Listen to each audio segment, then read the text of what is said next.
Hey everybody, Christy Fennell with On the Move Texas, and thank you so much for joining. I'm so glad that you guys made it back. So this week we are talking about waterfront homes and what are the things that you need to be aware of when purchasing a waterfront home.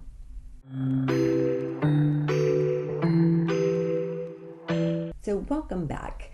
Waterfront homes obviously are truly a luxury, but there are a few things that you need to consider when purchasing a waterfront home.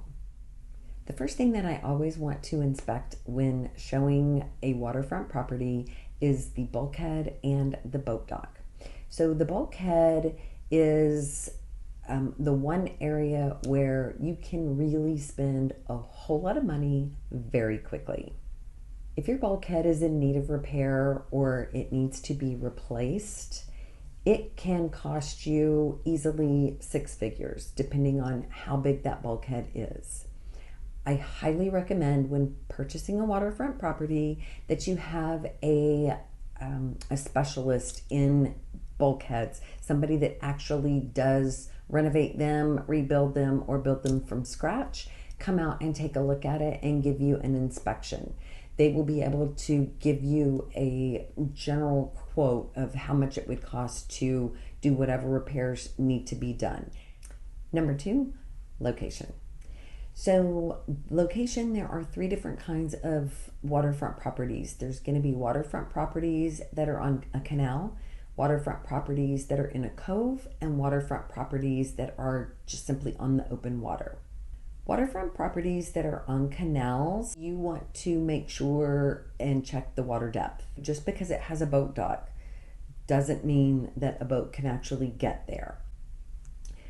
I would recommend if you have a boat, or I always offer to my clients that are searching waterfront property to take them to see the property from the waterside, do that. That way you can see exactly what it is like to get a boat from the main part of the lake over to where your boat would be parked if you are planning on having a boat on your property. The second waterfront property is going to be a cove. They are a little bit more flexible in terms of what you can do in them. So you've got the space to be able to float on the water. You've got space to fish. It's not quite as choppy as it is on the open water. It's much better on your bulkhead. It's not quite so hard on them. So your bulkhead is typically going to last much longer if it's in a cove or also on a canal. The cove is, again, my favorite place on the lake to have a home. And last is the open water. So on the open water of Lake Conroe, that's where the views are. So if you are not really all that interested in getting in the water and really you just are looking for views, the open water is where you want to be.